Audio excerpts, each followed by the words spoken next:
ಈ ಕಾರ್ಯಕ್ರಮ ಕೇವಲ ಎಜುಕೇಷನಲ್ ಉದ್ದೇಶಗಳಿಗಾಗಿ. ಇಲ್ಲಿ ಬರುವ ಯಾವುದೇ ಮಾಹಿತಿ ಹೂಡಿಕೆ ಸಲಹೆ ಆಗಿರುವುದಿಲ್ಲ. ಷೇರು ಮಾರುಕಟ್ಟೆ ಮತ್ತು ಇಕ್ವಿಟಿ ಸಂಬಂಧಿತ ಹೂಡಿಕೆಗಳು ಮಾರ್ಕೆಟ್ ರಿಸ್ಕ್ ಒಳಗೊಂಡಿರುತ್ತವೆ. ಹೂಡಿಕೆ ಮಾಡುವ ಮುನ್ನ ಸಂಪೂರ್ಣ ಅಧ್ಯಯನ ಮಾಡಿ ವಿವೇಚನೆ ಬಳಸಿ ಹೂಡಿಕೆ ಮಾಡಿ. ಹಾಯ್ ಫ್ರೆಂಡ್ಸ್, mastmaga.comಗೆ ಸ್ವಾಗತ. ನಾನು ಅಮರ್ ಪ್ರಸಾದ್. ಈಗ ಹೆವಿ ದುಡ್ಡು ಉಳಿಯತ್ತಲ್ಲ, ಆ ದುಡ್ಡನ್ನು ಏನು ಮಾಡೋದು? ಟ್ಯಾಕ್ಸ್ ಕಮ್ಮಿ ಆಗಿದೆ. ಈಗ 12 ಲಕ್ಷ ರೂಪಾಯಿ ತನಕ ಆದಾಯ ಇದ್ರೂ ಕೂಡ ಟ್ಯಾಕ್ಸೇ ಕಟ್ಟಬೇಕಾಗಿಲ್ಲ. ಸ್ಟ್ಯಾಂಡರ್ಡ್ ಡಿಡಕ್ಷನ್ ಸೇರಿದ್ರೆ 12,75,000 ರೂಪಾಯಿ ತನಕ ಟ್ಯಾಕ್ಸೇ ಕಟ್ಟಬೇಕಾಗಿಲ್ಲ. ಮುಂಚೆ 7 ಲಕ್ಷ ದಾಟಿದ ಕೂಡ ಟ್ಯಾಕ್ಸ್ ಕಟ್ಟಬೇಕಾಗಿತ್ತು. ಈಗ ಸೀದಾ 12 ಲಕ್ಷ ಪ್ಲಸ್ 75, 12.75ಕ್ಕೆ ಹೋಗಿದೆ. ಈಗ ಎಷ್ಟು ಉಳಿಯುತ್ತೆ ದುಡ್ಡು? ವರ್ಷಕ್ಕೆ ದೊಡ್ಡ ಪ್ರಮಾಣದಲ್ಲಿ ಉಳಿಯುತ್ತೆ. 95,000 ರೂಪಾಯಿ ಪ್ರತಿ ವರ್ಷ ದುಡ್ಡು ಉಳಿಯುತ್ತೆ. ಮಂತ್ಲಿ ಡಿವೈಡ್ ಮಾಡಿ ನೋಡಿದಾಗ 7,900, 8,000 ರೂಪಾಯಿ ಆಲ್ಮೋಸ್ಟ್ ಅದೊಂದು ದೊಡ್ಡ ಲೋನ್, ಒಂದು 5-10 ಲಕ್ಷ ರೂಪಾಯಿ ಲೋನ್ದು, ಲಾಂಗ್ ಟರ್ಮ್ ಲೋನ್ದು ಒಂದು EMI ಥರ ಆಗಿ ಹೋಗುತ್ತಿದ್ದು. ಸೊ ಅಷ್ಟು ದೊಡ್ಡ ಅಮೌಂಟ್ ಉಳಿಯುತ್ತೆ. ಏನು ಮಾಡೋದೀಗ? ಗಮತ್ ಮಾಡೋಣ, ಖರ್ಚು ಮಾಡಿಬಿಡೋಣ, ಅಥವಾ ಯಾವ ರೀತಿ ಬಳಸೋಣ? ಕೇರ್ಫುಲ್ಲಾಗಿ ಬಳಸೋದು ಹೇಗೆ? ಈ ಅವಕಾಶವನ್ನು, ಈ ಅಪಾರ್ಚುನಿಟಿಯನ್ನು ಕರೆಕ್ಟಾಗಿ ಬಳಸ್ಕೊಂಡ್ರೆ ಹೇಗೆ ಮ್ಯಾಜಿಕ್ ಮಾಡ್ಬೋದು ನಾವು? ಈ ಡಿಸ್ಪೋಸಬಲ್ ಇನ್ಕಮ್ ಅಂದರೆ ಅಡಿಷನಲ್ ಡಿಸ್ಪೋಸಬಲ್ ಇನ್ಕಮ್ ಏನು ಬಂದಿದೆ ಈಗ, ಅನಿರೀಕ್ಷಿತವಾಗಿ ಸಿಕ್ಕಿರೋ ಈ ಎಕ್ಸ್ಟ್ರಾ ಮನಿ ಏನಿದೆ, ನಮ್ಮ ದುಡ್ಡು ನಮ್ಮ ಹತ್ರನೇ ಉಳಿಯುತ್ತಲ್ಲ, ಇದನ್ನು ಕರೆಕ್ಟಾಗಿ ಬುದ್ಧಿವಂತಿಕೆಯಿಂದ ಬಳಸ್ಕೊಂಡ್ರೆ ಹೇಗೆ ನಮ್ಮ ಜೀವನವನ್ನು ಬದಲಾಯಿಸ್ಕೊಳ್ಬೋದು ಅದನ್ನು ನಾವು ನೋಡ್ತಾ ಹೋಗೋಣ. ಇದನ್ನು 2 ಭಾಗ ನೋಡ್ಬೋದು ನಾವು.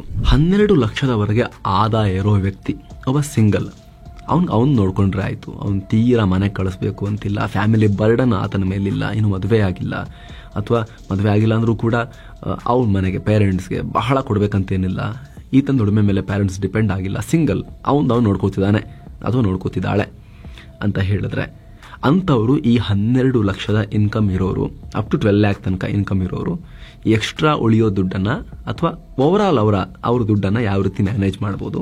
ಹಾಗೆ ಫ್ಯಾಮಿಲಿ ಇದ್ದವರು, ಈ ಥರ ಮನೆ ಕಡೆ ಕಮಿಟ್ಮೆಂಟ್ ಇದ್ದವರು, ಅವರು ಇದನ್ನು ಯಾವ ರೀತಿ ಯುಟಿಲೈಸ್ ಮಾಡ್ಕೋಬೋದು? ಈ ಅಪಾರ್ಚುನಿಟಿಯನ್ನು ಅಥವಾ ಈ 12 ಲಕ್ಷ ತನಕದ ಇನ್ಕಮನ್ನು ಯಾವ ರೀತಿ ಪ್ಲಾನ್ ಮಾಡ್ಕೋಬೋದು ಅಂತ ನಾವೀಗ ನೋಡೋಕೆ ಹೋದರೆ ಸ್ನೇಹಿತರೆ, ಇದು ಎಲ್ಲರಿಗೂ ಫಿಟ್ ಆಗಲ್ಲ.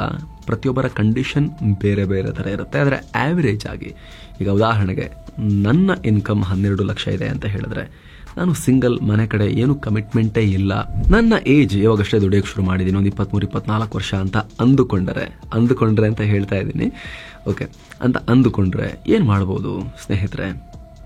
ನಮ್ಮ ರೆಕಮೆಂಡೇಶನ್ ಏನು ಅಂತ ಹೇಳಿದ್ರೆ, ಇಂಥವರು ಸಿಂಗಲ್ ಆಗಿರೋರು, ಕಂಪ್ಲೀಟ್ಲಿ ಅವ್ರದಷ್ಟೇ ಅವ್ರು ನೋಡ್ಕೋತಿದ್ದಾರೆ, ಯಾವುದೇ ಎಕ್ಸ್ಟ್ರಾ ಹೊಣೆಗಾರಿಕೆ ಬರ್ಡನ್ ಅವ್ರ ಮೇಲೆ ಇಲ್ಲ ಅಂತ ಹೇಳಿದ್ರೆ, ಇರೋ ದುಡ್ಡನ್ನೆಲ್ಲ ಊರು ತುಂಬ ಶೋಕಿ ಮೇಲೆ ಚೆಲ್ತಾ ಹೋಗದೆ ನೀವು 80% ತನಕ ಕೂಡ ನೀವು ಉಳಿತಾಯ ಮಾಡ್ಬೋದು ಸ್ನೇಹಿತರೆ. ಅಂದರೆ ನಿಯರ್ಲಿ ಈಗ 1 ಲಕ್ಷ ಸಿಗುತ್ತಲ್ಲ, 95,000 ನಾವು ರೌಂಡ್ ಆಫ್ ಮಾಡ್ಕೊಳ್ಳೋಣ, 1 ಲಕ್ಷ ನಿಮಗೆ ಉಳಿಯುತ್ತೆ ಅಂತ ಅನ್ಕೊಳ್ಳೋಣ ನಾವೀಗ. ಅಪ್ ಟು 12 ಲ್ಯಾಕ್ ತನಕ ಸ್ಯಾಲ್ರಿ ಇರೋರಿಗೆ 1 ಲಕ್ಷ ಉಳಿಯುತ್ತೆ ಅಂತ ನಾವೀಗ ಅನ್ಕೊಳ್ಳೋಣ. ಎಕ್ಸ್ಟ್ರಾ ಉಳಿಯುತ್ತೆ, ಮಾಮೂಲಿಗಿಂತ ಉಳಿಯುತ್ತೆ ಅಂತ. ಆ 1 ಲಕ್ಷದಲ್ಲಿ 20,000, 20% ಮಾತ್ರ ನೀವು ಲೈಫ್ ಸ್ಟೈಲ್ ಅಪ್ಗ್ರೇಡ್ ಮಾಡೋಕ್ಕೆ ಯೂಸ್ ಮಾಡ್ಕೊಳ್ಳಿ. ಉಳಿದ 80,000 ಕೂಡ ತೆಗೆದಿಡಿ, ಇನ್ವೆಸ್ಟ್ ಮಾಡಿ ಅಂತ ನಾವು ನಿಮಗೆ ರೆಕಮೆಂಡ್ ಮಾಡ್ತೀವಿ. ಎಲ್ಲಿ ಇನ್ವೆಸ್ಟ್ ಮಾಡಬೇಕು, ಹೇಗೆ ಮಾಡಬೇಕು, ಲೈಫ್ ಸ್ಟೈಲ್ ಅಪ್ಗ್ರೇಡ್ ಅಂದರೆ ಏನು, ಅದನ್ನು ನಾವು ಆಮೇಲೆ ಡೀಟೇಲ್ ಆಗಿ ನೋಡ್ತಾ ಹೋಗೋಣ. ಆಮೇಲೆ ನಿಮಗೆ ಎಕ್ಸ್ಪ್ಲೇನ್ ಮಾಡ್ತೀವಿ ಎಲ್ಲವನ್ನ. ಬಟ್ ಈ ಕ್ಲಿಯರ್ ಕಟ್ ಬೈಫರ್ಕೇಶನ್ ಮಾಡ್ಕೊಂಬಿಡಿ ಅಂತ. ಎಷ್ಟು? 20% ಅಷ್ಟೇ ಲೈಫ್ ಸ್ಟೈಲ್ ಅಪ್ಗ್ರೇಡ್ ಮಾಡ್ಕೊಳ್ಳೋಕೆ, 80% ಇನ್ವೆಸ್ಟಿಂಗ್ ಮತ್ತು ಸೇವಿಂಗ್ಸ್ಗೆ. ಇದು ಎಕ್ಸ್ಟ್ರಾ ಟ್ಯಾಕ್ಸ್ ದುಡ್ಡು ಉಳಿಯೋದ್ರಲ್ಲಾಯಿತು.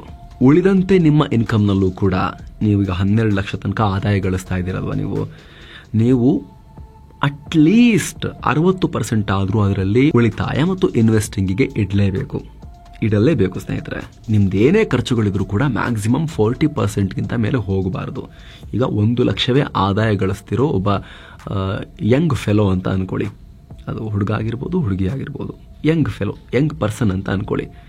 ಅವರ ಮಂತ್ಲಿ ಖರ್ಚು ಈ ಏಜ್ನಲ್ಲಿ, ಸಿಂಗಲ್ ಲೈಫ್ನಲ್ಲಿ 40% ಮೀರಬಾರದು, 40,000 ಮೀರಬಾರದು. ಇದು ಮ್ಯಾಕ್ಸಿಮಮ್ ಉಳಿತಾಯ ಮತ್ತು ಇನ್ವೆಸ್ಟ್ ಮಾಡಿ ವೆಲ್ತನ್ನು ಗ್ರೋ ಮಾಡೋ ಟೈಮ್, ಅಕ್ಯುಮುಲೇಟ್ ಮಾಡ್ಕೊಳ್ಳೋ ಟೈಮ್.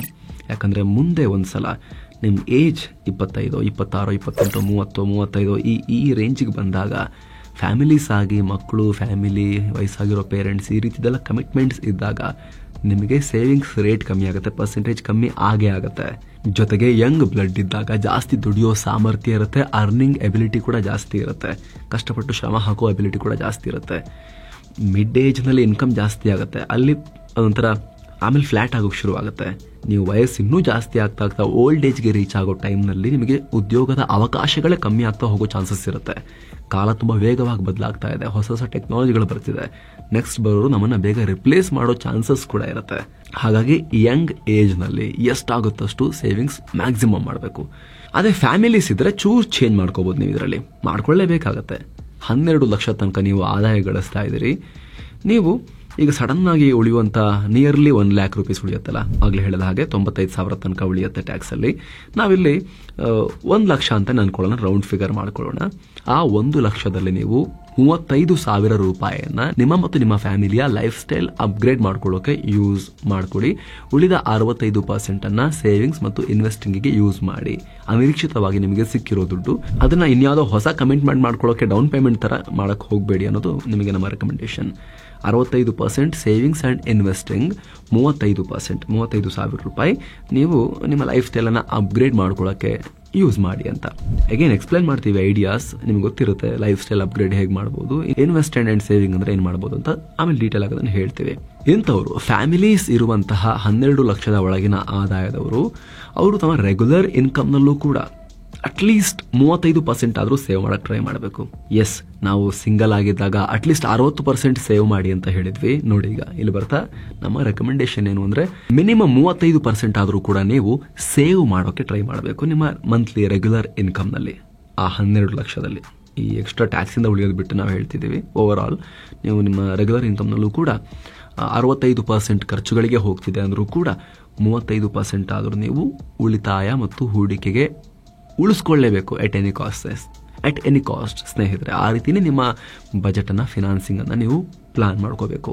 ನಿಮಗೆ ಸಾಮರ್ಥ್ಯ ಇದ್ರೆ, ಅಂದರೆ ಸಾಮರ್ಥ್ಯ ಅಂತ ಹೇಳಿದ್ರೆ ನಿಮಗೆ ಅಲ್ಲಿ ಸ್ಪೇಸ್ ಇದೆ, ಇನ್ನೂ ಜಾಸ್ತಿ ಉಳಿಸ್ಬೋದು ಅಂತ ಹೇಳಿದ್ರೆ ನೀವು ನಿಮ್ಮ ರೆಗ್ಯುಲರ್ ಇನ್ಕಮ್ನಲ್ಲಿ 40-50 ನಿಮ್ಗೆ ಎಷ್ಟಾಗುತ್ತಷ್ಟು ಮ್ಯಾಕ್ಸಿಮಮ್ ನೀವು ಉಳಿತಾಯ ಮಾಡೋಕ್ಕೆ ಟ್ರೈ ಮಾಡ್ಬೋದು. ಬಟ್ ನಾವಿಲ್ಲಿ ಆವ್ರೇಜ್ ಹೇಳ್ತಾ ಇದ್ದೀವಿ, ಜನರಲ್ ಆಗಿ ಹೇಳ್ತಾ ಇದ್ದೀವಿ. ಯಾಕಂದರೆ ಫ್ಯಾಮಿಲಿ ಅಂತ ಆದಮೇಲೆ ಸ್ವಲ್ಪ ಸಿಂಗಲ್ ರೂಮಲ್ಲಿ ಇರೋಕ್ಕಾಗೋದಿಲ್ಲ, ಮನೆ ಸ್ವಲ್ಪ ದೊಡ್ಡದು ಬೇಕಾಗುತ್ತೆ, ರೆಂಟ್ ಇರುತ್ತೆ. ಸ್ವಂತ ಮನೆ ಅಂದರೂ ಕೂಡ ಕೆಲವೊಂದ್ಸಲ ಏನಾಗುತ್ತೆ, ಪೇರೆಂಟ್ಸಿಂದ ಬಹಳ ಆಸ್ತಿ ಬಂದಿಲ್ಲ ಅಂತ ಹೇಳಿದ್ರೆ, ನೀವು ಸೆಲ್ಫ್ ಮೇಡ್ ಲಕ್ಷಾಧಿಪತಿ ಆಗ್ತಾ ಇದ್ದೀರಿ ಅಂತ ಹೇಳಿದ್ರೆ ನೀವು ಹೋಮ್ ಲೋನ್ ತಗೊಂಡಿರೋ ಸಾಧ್ಯತೆ ಕೂಡ ಇರುತ್ತೆ. ಅದರ EMI ಕೂಡ ಇರ್ಬೋದು, ಬೈಕ್ ಕಾರ್ಗಳ ಲೋನ್ಸ್ ಇರ್ಬೋದು. ಹೀಗಾಗಿ ಬೇರೆ ಬೇರೆ ಥರ ಕಮಿಟ್ಮೆಂಟ್ಸ್ ಇರುತ್ತೆ. ಮಕ್ಕಳ ಎಜುಕೇಷನ್ನು, ಅವರ ಹಾಸ್ಪಿಟಲ್ ಬಿಲ್ಗಳು, ಫ್ಯಾಮಿಲಿದು ಎಲ್ಲ ಬೇರೆ ಬೇರೆ ಥರದ್ದು ಕಮಿಟ್ಮೆಂಟ್ ಇದ್ದೇ ಇರುತ್ತಲ್ಲ. ಹಾಗಾಗಿ ನಾವು ಮಿನಿಮಮ್ 35% ಆದರೂ ಕೂಡ ನೀವು ಓವರ್ ಆಲ್ ಸೇವಿಂಗ್ಸ್ ಆ್ಯಂಡ್ ಇನ್ವೆಸ್ಟಿಂಗಿಗೆ ಹೋಗಬೇಕು ಅಂತ ಹೇಳಿದ್ದು. 45-50 ನಿಮಗೆ ತೊಗೊಂಡು ಹೋಗೋಕ್ಕಾಗತ್ತೆ ಅಂದರೆ ಇಟ್ ಈಸ್ ಗ್ರೇಟ್. ಅದು ಮ್ಯಾಕ್ಸಿಮಮ್ ಎಷ್ಟಾದರೂ ಮಾಡ್ಕೋಬೋದು, ಅದು ನಿಮ್ಮ ಚಾಯ್ಸ್. ಹಾಗಂತ ತೀರಾ ಬರ್ಡನ್ ಮಾಡಿಕೊಂಡು, ತೀರಾ ಫ್ಯಾಮಿಲಿಗೂ ಕಷ್ಟ ಕೊಟ್ಕೊಂಡು, ಹಿಂಸೆ ಕೊಟ್ಕೊಂಡು ಜಿಪುಣಾಗ್ರೇಸರ ಆಗಿ ಅಂತ ನಾವು ನಿಮಗೆ ಹೇಳ್ತಾ ಇಲ್ಲ. ಬ್ಯಾಲೆನ್ಸ್ಡ್ ಆಗಿ ನೋಡ್ಕೊಳ್ಳಿ ಅಂತ. ಈಗ ಐಡಿಯಾಸ್ ವಿಚಾರಕ್ಕೆ ಬರೋಣ ಸ್ನೇಹಿತರೆ. ಲೈಫ್ ಸ್ಟೈಲ್ ಅಪ್ಗ್ರೇಡ್ ಅಂತ ಹೇಳಿದ್ರೆ ಇದು ಆ್ಯಕ್ಚುಲಿ ಒಂಥರ ಕಾಯಿಲೆ ಕೂಡ ಹೌದು. ಇದು ಲೈಫ್ ಸ್ಟೈಲ್ ಇನ್ಫ್ಲೇಷನ್ ಅಂತ ಹೇಳ್ತಾರೆ. ನಮ್ಮ ಆರ್ಥಿಕ ಸ್ಥಿತಿ ಸುಧಾರಿಸಿದ ಹಾಗೆ ಚುಚೂರು ಸುಧಾರಿಸಿದಂಗೂ ಕೂಡ ಇಷ್ಟು ಸುಧಾರಿಸಿದ್ರೆ ನಾವು ಇಷ್ಟು ಮುಂದಕ್ಕೆ ಹೆಜ್ಜೆ ಇಟ್ಟಿರ್ತೀವಿ. ಅದು ಆಗಬಾರ್ದು. ಇಷ್ಟು ನಮ್ಮ ಪರಿಸ್ಥಿತಿ ಸುಧಾರಿಸಿದಾಗ ನಾವು ಇಷ್ಟು ಹೆಜ್ಜೆ ಮುಂದೆ ಇಟ್ಟರೆ ಏನೂ ಪ್ರಾಬ್ಲಮ್ ಆಗೋದಿಲ್ಲ. ಈ ರೇಷಿಯೋ ಏನು ಹೇಳಿದ್ವಿ ನಾವು, ಇಷ್ಟಿಷ್ಟು % ನೀವು ಲೈಫ್ ಸ್ಟೈಲ್ ಅಪ್ಗ್ರೇಡೇಷನ್ಗೆ ಯೂಸ್ ಮಾಡ್ಬೋದು ಅಂತ.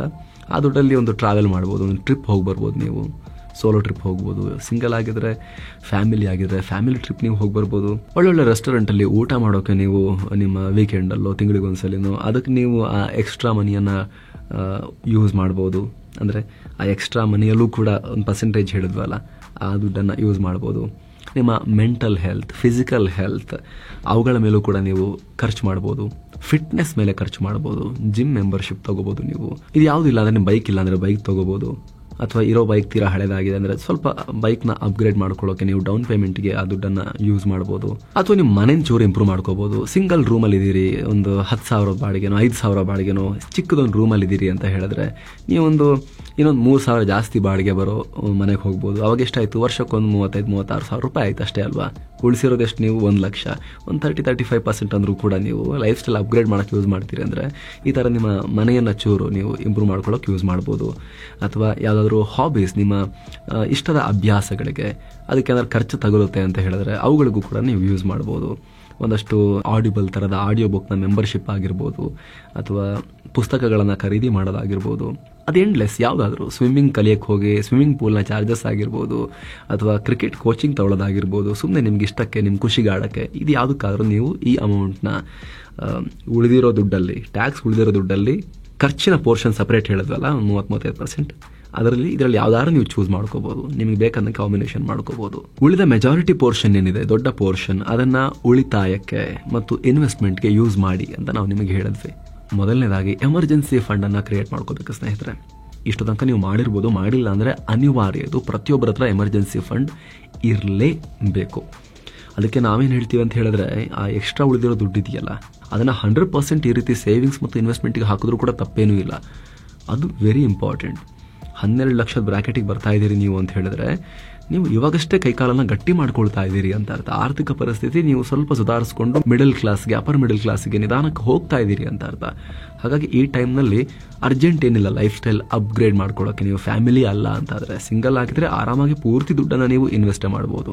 ಒಂದು ಸಣ್ಣ ಪೋರ್ಷನ್ ಅಷ್ಟೇ, ಒಂದು ಖುಷಿಗಿರಲಿ ಅಂತ ಖರ್ಚು ಮಾಡಿಕೊಂಡು 90% ನೀವು ಇದಕ್ಕೆ ಹಾಕ್ಬಿಡ್ಬೋದು. ಇಲ್ಲಿ ನಾನಾ ರೀತಿ ಆಪ್ಷನ್ಸ್ ಇರುತ್ತೆ. ಫಿಕ್ಸೆಡ್ ಡೆಪಾಸಿಟ್ ಇರ್ಬೋದು, ಬಾಂಡ್ಗಳಾಗಿರ್ಬೋದು, ಅಥವಾ ಈಕ್ವಿಟಿ ಇನ್ವೆಸ್ಟ್ಮೆಂಟ್ ಆಗಿರ್ಬೋದು, ಈಕ್ವಿಟಿ ಮ್ಯೂಚುವಲ್ ಫಂಡ್ಗಳು, ಅಥವಾ ಈಕ್ವಿಟಿ ಶೇರುಗಳನ್ನು ನಿಮಗೆ ನಾಲೆಜ್ ಇದ್ದರೆ ನೀವು ಅದನ್ನು ಖರೀದಿ ಮಾಡೋಕ್ಕಾಗಿರ್ಬೋದು, ಅಥವಾ ನಿಮ್ಮ ಸಾಲಗಳ ಮರುಪಾವತಿ ಆಗಿರ್ಬೋದು. ವೆರಿ ಇಂಪಾರ್ಟೆಂಟ್ಲಿ, ಏನಾದರೂ ಸಾಲ ಇತ್ತು ಅಂತ ಹೇಳಿದ್ರೆ ಅದನ್ನು ರೀಪೇಮೆಂಟ್ ಬೇಗ ಮಾಡೋದಕ್ಕೆ, ಪ್ರೀಪೇಮೆಂಟ್ ಮಾಡೋದಕ್ಕೆ ನೀವು ಅದನ್ನು ಯೂಸ್ ಮಾಡ್ಕೋಬೋದು. ದೊಡ್ಡ ಪ್ರಮಾಣದಲ್ಲಿ ಬಡ್ಡಿ ಕಟ್ಟೋದನ್ನು ನೀವು ಅದರಿಂದ ಬಚಾವಾಗ್ಬೋದು. ಲೋನ್ ಆ್ಯಪ್ಗಳಲ್ಲೆಲ್ಲ ಲೋನ್ ತೊಗೊಂಡಿದ್ರೆ ಫಸ್ಟ್ ಅದನ್ನು ತೀರಿಸ್ಬಿಡಿ. ಈ ರೀತಿ ನಾನಾ ರೀತಿ ಯೂಸ್ ಮಾಡ್ಬೋದು. ಅದರಲ್ಲಿ ಎಮರ್ಜೆನ್ಸಿ ಫಂಡ್ ಅಂತ ವಿಚಾರಕ್ಕೆ ಬಂದರೆ ಸ್ನೇಹಿತರೆ, ನಾವು ಸ್ವಲ್ಪ ಡೀಟೇಲ್ ಆಗಿ ನೋಡಬೇಕು ಅಂತ ಹೇಳಿದ್ರೆ, ಎಮರ್ಜೆನ್ಸಿ ಫಂಡ್ ಅಂದರೆ ಅದು ನಿಮ್ಮ ಇನ್ವೆಸ್ಟಿಂಗಿಗಿಂತ ಡಿಫ್ರೆಂಟ್. ಅದು ಇನ್ವೆಸ್ಟ್ ಏನಕ್ಕೆ ಮಾಡ್ತೀರಿ? ದುಡ್ಡು ಗ್ರೋ ಆಗಲಿಕ್ಕೆ ಅಂತ ಮಾಡ್ತೀರಿ ನೀವು. ಅದಕ್ಕೆ ಏನು ಮಾಡ್ತೀರಿ ನೀವು? ಮ್ಯೂಚುವಲ್ ಫಂಡಲ್ಲಿ ಹಾಕ್ಬೋದು, ಈಕ್ವಿಟಿ ಮ್ಯೂಚುವಲ್ ಫಂಡಲ್ಲಿ, ಅಥವಾ ನೀವು ಕೆಲವರು ಷೇರುಗಳನ್ನೇ ಖರೀದಿ ಮಾಡ್ತಿರ್ಬೋದು. ಅದು ಎಮರ್ಜೆನ್ಸಿ ಫಂಡ್ ಅಂತ ಕರೆಸ್ಕೊಳ್ಳೋದಿಲ್ಲ ಅದು. ಯಾಕಂದರೆ ಮಾರ್ಕೆಟ್ ಡೌನ್ವರ್ಡ್ ಇದ್ದಾಗ, ಸಡನ್ನಾಗಿ ಕೊಲ್ಯಾಪ್ಸ್ ಆಗಿದ್ದಾಗ ನಿಮಗೆ ಎಮರ್ಜೆನ್ಸಿ ಕ್ರಿಯೇಟ್ ಆಯಿತು ಅಂದರೆ ನೀವು ಆ ದುಡ್ಡನ್ನು ತೆಗಿಲಿಕ್ಕಾಗೋದಿಲ್ಲ. ಯಾಕಂದರೆ ಲಾಸಲ್ಲಿ ಅದು, ಲಾಸಲ್ಲಿ ತೆಗಿಬೇಕಾಗತ್ತೆ. ಕೆಲವೊಂದ್ಸಲಿ ಫುಲ್ ಕ್ರ್ಯಾಶ್ ಆಗಿ ಹೋಗಿತ್ತು ಅಂದರೆ ಏನು ಮಾಡ್ತೀರಾ? ಹಾಗಾಗಿ ಎಮರ್ಜೆನ್ಸಿ ಫಂಡ್ ಸಪ್ರೇಟ್ ಆಗಿರಬೇಕು. ನಿಮ್ಮ ತಿಂಗಳ ಆದಾಯದ ಮಿನಿಮಮ್ 6 ಪಟ್ಟು, ಮ್ಯಾಕ್ಸಿಮಮ್ ನೀವು 10-15 ಪಟ್ಟು ತನಕ ಕೂಡ ಹೋಗಬಹುದು, ಮ್ಯಾಕ್ಸ್ ಟು ಮ್ಯಾಕ್ಸ್. ಮಿನಿಮಮ್ ನಿಮ್ಮ 6 ತಿಂಗಳ ಸಂಬಳದಷ್ಟಾದರೂ ಕೂಡ ಎಮರ್ಜೆನ್ಸಿ ಫಂಡ್ ಇರಬೇಕು. ಅದು ಸೇಫೆಸ್ಟ್ ಜಾಗಗಳಲ್ಲಿ ಇಡಬೇಕು. ಫಿಕ್ಸೆಡ್ ಡೆಪಾಸಿಟ್ ಅಥವಾ ಬಾಂಡ್ ಥರದ್ದು, ಅಥವಾ ಈ ಡೆಟ್ ಮ್ಯೂಚುವಲ್ ಫಂಡ್, ಇವುಗಳಲ್ಲಿ ಯಾವುದಾದ್ರೂ ನೀವು ಆ ದುಡ್ಡನ್ನು ಹಾಕಬೇಕು. ಮಾರ್ಕೆಟ್ ಏನೇ ಆದರೂ ಕೂಡ ಅದು ಎಲ್ಲಿಗೂ ಹೋಗಂಗಿರಬಾರ್ದು. ಒಂದಷ್ಟು ನೀವು ಅದರಲ್ಲಿ ಸೇವಿಂಗ್ಸ್ ಅಕೌಂಟಲ್ಲಿ ಇಟ್ಟರೂ ಪರವಾಗಿಲ್ಲ, 1-2 ತಿಂಗಳ ಸಂಬಳವನ್ನು, ಏನೂ ಪ್ರಾಬ್ಲಮ್ ಇಲ್ಲ. ಎಲ್ಲದರಲ್ಲೂ ರಿಟರ್ನ್ ಅನ್ನು ನಿರೀಕ್ಷೆ ಮಾಡೋಕ್ಕಾಗೋದಿಲ್ಲ. ಇದರ ಉದ್ದೇಶವೇ ಎಮರ್ಜೆನ್ಸಿ ಫಂಡ್ ಅಂತ.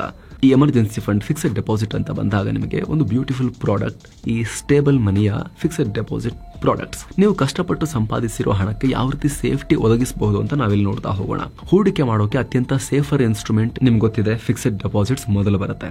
FDಗಳಲ್ಲಿ ಬಡ್ಡಿ ಕಮ್ಮಿ ಇರುತ್ತೆ, ಇನ್ಫ್ಲೇಷನ್ ಕೂಡ ಬೀಟ್ ಮಾಡಲ್ಲ ಅಂತ ಟೀಕೆ ಕೂಡ ಮಾಡ್ತಾರೆ. ಆದರೆ ಸ್ಟೇಬಲ್ ಮನಿ ಮೂಲಕ ನೀವು ಭಾರತದ 9.5% ವರೆಗೂ ರಿಟರ್ನ್ ಜನರೇಟ್ ಮಾಡುವ, ಅಂದ್ರೆ ಇಂಟ್ರೆಸ್ಟ್ ರೇಟ್ ಇರೋ FDಗಳನ್ನ ಬುಕ್ ಮಾಡಬಹುದು.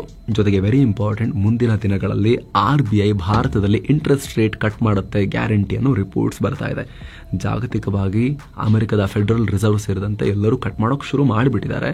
ಭಾರತದಲ್ಲಿ ಈಗ ವೆರಿ ಸೂನ್, ಕೆಲವೇ ದಿನಗಳಲ್ಲಿ ಇಂಟ್ರೆಸ್ಟ್ ರೇಟ್ ಕಟ್ ಆಗ್ಬೋದು ಅನ್ನೋ ರಿಪೋರ್ಟ್ಸ್ ಬರ್ತಾ ಇದಾವೆ. ನೀವು ಸ್ಕ್ರೀನ್ ಮೇಲೆ ಕೂಡ ನೋಡ್ತಾ ಇದ್ದೀರಾ. ರೆಪೋ ರೇಟ್ ಕಮ್ಮಿ ಆದ್ರೆ FD ಇಂಟ್ರೆಸ್ಟ್ ರೇಟ್ ಕೂಡ ಕಮ್ಮಿ ಆಗುತ್ತೆ. ಸಾಲ ತಗೊಳ್ಳೋರಿಗೆ ಬಡ್ಡಿ ಕಮ್ಮಿ ಆಗುತ್ತೆ ಅಂದ್ರೆ ಡೆಪಾಸಿಟ್ ಇಡೋರಿಗೂ ಇಂಟ್ರೆಸ್ಟ್ ರೇಟ್ ಕಮ್ಮಿ ಆಗುತ್ತೆ. ಸೊ ಹೈಯೆಸ್ಟ್ ಇಂಟ್ರೆಸ್ಟ್ ರೇಟ್ನ FDಗಳನ್ನ ಬುಕ್ ಮಾಡ್ಕೊಳ್ಳೋಕೆ ಇದು ಸ್ಮಾರ್ಟ್ ಪೀರಿಯಡ್, ಇದು ಸ್ಮಾರ್ಟ್ ಡಿಸಿಷನ್ ತಗೊಳ್ಳೋರಿಗೆ. ನೀವು ಸ್ಟೇಬಲ್ ಮನಿ ಮೂಲಕ ಹಲವು ಬ್ಯಾಂಕ್ಗಳ ಇಂಟ್ರೆಸ್ಟ್ ರೇಟ್ ಅನ್ನ ಕಂಪೇರ್ ಮಾಡಿ ಸಿಂಪಲ್ ಸ್ಟೆಪ್ಸ್ ನಲ್ಲಿ ಆ ಬ್ಯಾಂಕ್ಗಳಲ್ಲಿ FDಯನ್ನ ಬುಕ್ ಮಾಡಬಹುದು. ನೀವು ಆ ಬ್ಯಾಂಕ್ಗಳಲ್ಲಿ FD ಬುಕ್ ಮಾಡೋಕೆ ಸ್ಟೇಬಲ್ ಮನಿ ಪ್ಲಾಟ್ಫಾರ್ಮ್ ತರ ವರ್ಕ್ ಮಾಡುತ್ತೆ. ಈ ಪ್ಲಾಟ್ಫಾರ್ಮ್ ನಲ್ಲಿ ಒಂದಷ್ಟು ಬ್ಯಾಂಕ್ಸ್ ಇನ್ಸ್ಟೆಂಟ್ ವಿಡ್ರಾವಲ್ ಆಪ್ಷನ್ ಕೂಡ ಕೊಟ್ಟಿದ್ದಾರೆ. ಅಂದ್ರೆ ನೀವು FD ಬ್ರೇಕ್ ಮಾಡಿದ್ರು ಕೂಡ ಬಹಳ ಬೇಗ ಅಕೌಂಟ್ಗೆ ನಿಮ್ಮ ಅಮೌಂಟ್ ಬಂದು ಕ್ರೆಡಿಟ್ ಆಗುತ್ತೆ. ಸೊ ಎಮರ್ಜೆನ್ಸಿ ಫಂಡ್ ನ ಪರ್ಪಸ್ಗೆ ಚೆನ್ನಾಗಿ ಫಿಟ್ ಆಗುತ್ತೆ. ಜೊತೆಗೆ ನಿಮ್ಮ ಹಣದ ಸೇಫ್ಟಿ ಬಗ್ಗೆ ತಲೆ ಕೆಡಿಸ್ಕೋಬೇಕು ಅಂತೇನಿಲ್ಲ. ಯಾಕಂದ್ರೆ DICGC ಇದು RBI ನ ಸಬ್ಸಿಡರಿ. ಇದು ಎಲ್ಲ ಬ್ಯಾಂಕ್ FDಗಳಿಗೂ, ಭಾರತದ ಎಲ್ಲ ಬ್ಯಾಂಕ್ ಮತ್ತು ಸ್ಮಾಲ್ ಫಿನಾನ್ಸ್ ಬ್ಯಾಂಕ್ ಅವುಗಳ FDಗಳಿಗೆ 5 ಲಕ್ಷ ರೂಪಾಯಿವರೆಗೆ ಇನ್ಶೂರೆನ್ಸ್ ಪ್ರೊವೈಡ್ ಮಾಡುತ್ತೆ DICGC. ಸೊ ನೀವು ಒಂದು 20 ಲಕ್ಷ ಹಾಕಬೇಕು ಅಂತಿದ್ದೀರಾ ಅಂತ ಹೇಳಿದ್ರೆ, ನೀವು ಹೊರಗಡೆ ಯಾವ್ದಾದ್ರು ಬ್ಯಾಂಕಲ್ಲಿ FD ಮಾಡಿದ್ರೆ, ಒಂದೇ ಬ್ಯಾಂಕಲ್ಲಿ ಮಾಡಿದ್ರೆ ನಿಮಗೆ ಸೇಫ್ಟಿ ಬರೋದು ಅಲ್ಲಿ RBI ನ ಇನ್ಶೂರೆನ್ಸ್ ಗ್ಯಾರಂಟಿ ಬರೋದು 5 ಲಕ್ಷ ರೂಪಾಯಿಗೆ ಮಾತ್ರ. ಆದ್ರೆ ನೀವು ಸ್ಟೇಬಲ್ ಮನಿ ಮೂಲಕ ಒಂದೇ ಪ್ಲಾಟ್ಫಾರ್ಮ್ ಮೂಲಕ 4-5 ಬ್ಯಾಂಕ್ಗಳಲ್ಲಿ FD ಬುಕ್ ಮಾಡ್ಕೊಳ್ಳೋಕೆ ಅವಕಾಶ ಇರೋದ್ರಿಂದ ಪ್ರತಿ ಬ್ಯಾಂಕ್ಗೂ 5-5 ಲಕ್ಷ ರೂಪಾಯಿವರೆಗೆ ಇನ್ಶೂರೆನ್ಸ್ ಸಿಗೋದ್ರಿಂದ ನೀವು ಎಂಟೈರ್ ಅಮೌಂಟ್ ನ ಸೇಫ್ ಮಾಡ್ಕೊಳ್ಳೋಕೆ ಅವಕಾಶ ಇರುತ್ತೆ. ಡಿಸ್ಕ್ರಿಪ್ಷನ್ ಹಾಗೂ ಪಿನ್ ಮಾಡಿರೋ ಕಾಮೆಂಟ್ ನಲ್ಲಿ ನಾವು ಲಿಂಕ್ ಅನ್ನ ಕೊಟ್ಟಿರ್ತೀವಿ. ಅಪ್ ಟು 9.5% ತನಕವೂ ನಿಮಗೆ ಹೈ ಇಂಟ್ರೆಸ್ಟ್ ರೇಟ್ ನೊಂದಿಗೆ FD ಬುಕ್ ಮಾಡ್ಕೊಳ್ಳೋಕೆ, ಕಂಪೇರ್ ಮಾಡಿ ನಿಮಗೆ ಬೇಕಾಗಿರೋ ಬ್ಯಾಂಕ್ ಅನ್ನ ಚೂಸ್ ಮಾಡೋಕೆ ಡಿಸ್ಕ್ರಿಪ್ಷನ್ ಮತ್ತು ಪಿನ್ ಮಾಡಿರೋ ಕಾಮೆಂಟ್ ನಲ್ಲಿ ಲಿಂಕ್ ಅನ್ನ ಕೊಟ್ಟಿರ್ತೀವಿ. ಆಸಕ್ತರು ಮಿಸ್ ಮಾಡದೆ ಚೆಕ್ ಮಾಡಿ. ಬನ್ನಿ ಈಗ ವರದಿಯಲ್ಲಿ ಮುಂದುವರಿಯೋಣ. ಆಗಲೇ ಹೇಳಿದ ಹಾಗೆ ಈಕ್ವಿಟಿ ಇನ್ವೆಸ್ಟ್ಮೆಂಟ್ಸ್ ಅಂದ್ರೆ ಈಕ್ವಿಟಿ ಮ್ಯೂಚುವಲ್ ಫಂಡ್ಸ್ ಮತ್ತು ಈಕ್ವಿಟಿ ಶೇರ್ಸ್, ಅವುಗಳು ಕೂಡ ನಿಮಗೆ ಆಪ್ಷನ್ಸ್ ಇದ್ದೇ ಇದೆ. ಹಾಗೆ ರಿಯಲ್ ಎಸ್ಟೇಟ್ ನಲ್ಲೂ ಕೂಡ ಸ್ನೇಹಿತರೆ ನೀವು ಇನ್ವೆಸ್ಟ್ ಮಾಡಬಹುದು. ನಿಮ್ಮ ರಿಟೈರ್ಮೆಂಟ್ಗೆ ಇನ್ವೆಸ್ಟ್ ಮಾಡೋದನ್ನ ಅಥವಾ ಉಳಿತಾಯ ಮಾಡ್ತಾ ಹೋಗೋದನ್ನ ಇವಾಗಿಂದಲೇ ಶುರು ಮಾಡಬಹುದು. ರಿಟೈರ್ಮೆಂಟ್ ಅಂತ ಬಂದಾಗ ಭಾರತ ಸರ್ಕಾರದ PFRDA ಅಂಡರ್ನಲ್ಲಿ ಆಪರೇಟ್ ಆಗುವಂತ NPS ಅನ್ನೋ ಆಪ್ಷನ್ ಇದೆ.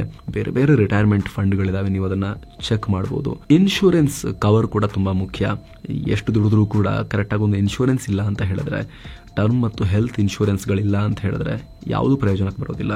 ಎಲ್ಲವನ್ನ ಕಿತ್ಕೊಂಡು ಹೋಗುವಂತ ತುರ್ತು ಪರಿಸ್ಥಿತಿಗಳನ್ನ ನಮ್ಮ ಲೈಫ್ ನಮ್ಮ ಮುಂದೆ ಥ್ರೋ ಮಾಡಬಹುದು. ಹಾಗಾಗಿ ಹೆಲ್ತ್ ನ ಗ್ಯಾರಂಟಿ ಹಾಗೂ ನಮ್ಮ ಅನುಪಸ್ಥಿತಿಯಲ್ಲಿ ನಮಗೇನು ಹೆಚ್ಚು ಕಮ್ಮಿ ಆಗಿಲ್ಲ ಅಂತಾದ್ರೆ ಫ್ಯಾಮಿಲಿಗೆ ಏನು ಆಗಬಾರದು ಅಂತ ಟರ್ಮ್ ಇನ್ಶೂರೆನ್ಸ್, ಇವೆರಡನ್ನ ಕೂಡ ನೀವು ಮಾಡಿಸಬಹುದು. ಹಾಗೆ ವೆರಿ ಇಂಪಾರ್ಟೆಂಟ್ಲಿ ಒಂದಷ್ಟು ಭಾಗವನ್ನ ಸ್ಕಿಲ್ ಡೆವಲಪ್ಮೆಂಟ್ ಮೇಲೂ ಕೂಡ ನೀವು ಹೂಡಿಕೆ ಮಾಡಬಹುದು. ನೀವು ಯಾವುದೇ ಕ್ಷೇತ್ರದಲ್ಲಿ ಕೆಲಸ ಮಾಡ್ತೀರಿ ಅಲ್ಲಿ ಇನ್ನಷ್ಟು ನಿಮ್ಮ ತಾಕತ್ತನ್ನ ಜಾಸ್ತಿ ಮಾಡ್ಕೊಳ್ಳೋಕೆ, ಮುಂದಿನ ದಿನಗಳಲ್ಲಿ ಕರಿಯರ್ ಗ್ರೋತ್ಗೆ ಹೆಲ್ಪ್ ಆಗೋ ಥರ ಯಾವ್ದಾದ್ರು ಕೋರ್ಸ್ ಮಾಡ್ಬೋದು ನೀವು. ಅಥವಾ ಅದು ಬಿಟ್ಟು ಇನ್ಯಾವುದೋ ಬೇರೆ ಇಂಡಸ್ಟ್ರಿದ ಏನಾದ್ರು ಕಲಿತೀನಿ ಅಂದ್ರೂ ಕೂಡ ನೀವು ಯಾವ್ದಾದ್ರು ಕೋರ್ಸ್ ಅನ್ನ ಮಾಡೋ ಮೂಲಕ ನಿಮ್ಮ ಮೇಲೂ ಕೂಡ ನೀವು ಇನ್ವೆಸ್ಟ್ ಮಾಡ್ಕೋಬಹುದು. ಸೊ ಸ್ನೇಹಿತರೆ, ಇದಾಗಿತ್ತು 12 ಲಕ್ಷ ರೂಪಾಯಿ ತನಕ ಆದಾಯ ಹೊಂದಿರೋರಿಗೆ ಯಾವ ರೀತಿ ಪ್ಲಾನ್ ಮಾಡ್ಕೋಬಹುದು ಅನ್ನೋದನ್ನ ನಿಮ್ಮ ಜೊತೆ ಚರ್ಚೆ ಮಾಡೋ ಪ್ರಯತ್ನ, ನಮ್ಮ ಒಂದಷ್ಟು ಸಲಹೆಗಳನ್ನ ಕೊಡುವಂತ ಪ್ರಯತ್ನ. ಡಿಸಿಷನ್ ನಿಮ್ದೇ ಸ್ವಾಮಿ, ನಿಮ್ಮ ದುಡ್ಡು ನಿಮ್ದೇ ಡಿಸಿಷನ್. ಬಟ್ ಈಗ ಸಡನ್ ಆಗಿ ನೀವು ನೋಡ್ತಾ ಇದ್ದೀರಿ ಎಲ್ಲ ಕಡೆ ಸ್ನೇಹಿತರೆ, ಟ್ಯಾಕ್ಸ್ ಕಟ್ ಆಯಿತು, ಕನ್ಸಂಪ್ಷನ್ ಪಿಕಪ್ ಆಗುತ್ತೆ, ಜನ ಸಿಕ್ಕಂಗೀಗ ವಸ್ತುಗಳನ್ನ ಖರೀದಿ ಮಾಡೋಕೆ ಶುರು ಮಾಡ್ತಾರೆ ಅಂತ ಅನ್ಕೊಂಡು ಶೇರ್ ಮಾರ್ಕೆಟಲ್ಲಿ ಈ ಸ್ವಿಗ್ಗಿ, ಈ ಝೊಮ್ಯಾಟೊ, ಆಮೇಲೆ ಈ ಬಟ್ಟೆ ಬ್ರ್ಯಾಂಡ್ಗಳು ಇವ್ರದೆಲ್ಲ ಸಿಕ್ಕಾಪಟ್ಟೆ ವ್ಯಾಲ್ಯೂ ಜಾಸ್ತಿ ಆಗ್ತಿದೆ. ನೀವು ನಿಮ್ಮ ಪರ್ಸನ ಹರಿದು ಬಿಟ್ಟು ದುಡ್ಡು ಚೆಲ್ತೀರಿ ಅಂತ ಎಲ್ಲರೂ ಅನ್ಕೊಂಡಿದ್ದಾರೆ. ವಾಹನಗಳು, ಈ bike company, automobile company, car ಕಂಪನಿಗಳು, ಅವುಗಳದೆಲ್ಲ ಶೇರ್ ವ್ಯಾಲ್ಯೂ ಜಾಸ್ತಿ ಆಗ್ತಿದೆ. ಜನ ಈಗ ಲೋನ್ ಮಾಡ್ತಾರೆ, ಓಕೆ ದುಡ್ಡು ಉಳಿತಾ, ಓಕೆ ಈಗ ಲೋನ್ ಮಾಡ್ತಾರೆ, ಬೈಕ್ ತಗೊಳ್ತಾರೆ, ಕಾರ್ ತಗೊಳ್ತಾರೆ, ತಗೊಳ್ಳಿ ಶೇರ್ ಅಂತ ತಗೊಳ್ತಿದ್ದಾರೆ. ಇರಲಿ, ಅದು ಮಾಡಬೇಡಿ ಅಂತಲ್ಲ, ನಿಮ್ಮ ಆರ್ಥಿಕ ಪರಿಸ್ಥಿತಿ ನೋಡ್ಕೊಂಡು ಮಾಡಿ. ಬಟ್ ಓವರ್ ಆಲ್ ಏನೆಲ್ಲ ಮಾಡಬಹುದು, ಬರೀ ಖರ್ಚೆ ಅಲ್ಲ ಸ್ವಾಮಿ, ಈ ಥರದ್ದೊಂದಿದೆ ಅನ್ನೋದನ್ನ ನಿಮಗೆ ಎಕ್ಸ್ಪ್ಲೇನ್ ಮಾಡೋ ಪ್ರಯತ್ನವನ್ನು ನಾವು ಮಾಡಿದ್ದೀವಿ. ಉಳಿದಂತೆ 12 ರಿಂದ 24 ಲಕ್ಷದವರು ಏನು ಮಾಡಬಹುದು ಅದನ್ನು ಪ್ರತ್ಯೇಕ ವರದಿಯಲ್ಲಿ ನಾವು ಡಿಸ್ಕಸ್ ಮಾಡ್ತೀವಿ. 24 ಲಕ್ಷಕ್ಕೂ ಮೇಲಿನ ಆದಾಯ ಇರೋರು, ಕೋಟ್ಯಾಧೀಶ್ವರರು, ಅವರು ಯಾವ ರೀತಿ ಮ್ಯಾನೇಜ್ ಮಾಡಬಹುದು ಅನ್ನೋದ್ರ ಬಗ್ಗೆ ನಾವು ಇನ್ನೊಂದು ಪ್ರತ್ಯೇಕ ವಿಡಿಯೋದಲ್ಲಿ ಅದನ್ನು ಕೂಡ ಡಿಸ್ಕಸ್ ಮಾಡೋಣ. ಇನ್ನು ಆಗಲೇ ಹೇಳಿದಾಗೆ ಸ್ನೇಹಿತರೆ, ನಿಮಗೊಂದು ಕ್ವಿಕ್ ರಿಮೈಂಡರ್, ಡಿಸ್ಕ್ರಿಪ್ಷನ್ ಅಲ್ಲಿ ಪಿನ್ ಮಾಡಿರೋ ಕಾಮೆಂಟ್ ನಲ್ಲಿ ಸ್ಟೇಬಲ್ ಮನಿಯ ಲಿಂಕ್ ಇದೆ. FD ಮೂಲಕ ಎಮರ್ಜೆನ್ಸಿ ಫಂಡ್ ಕ್ರಿಯೇಟ್ ಮಾಡ್ಕೊಳ್ತೀನಿ ಅನ್ನೋರಿಗೆ ನೀವಲ್ಲಿ ಹೋಗಿ ಡೆಫಿನೆಟ್ಲಿ ಚೆಕ್ ಮಾಡಿ ನೋಡಿ, ಇಂಟ್ರೆಸ್ಟ್ ರೇಟ್ ಎಲ್ಲ ಚೆಕ್ ಮಾಡಿ ನೋಡಿ, ಬಡ್ಡಿ ಎಲ್ಲ ಚೆಕ್ ಮಾಡಿ ನೋಡಿ. Thank you so much. ಮತ್ತೆ ಭೇಟಿ ಆಗ್ತಿರೋಣ. ನಮಸ್ತೆ.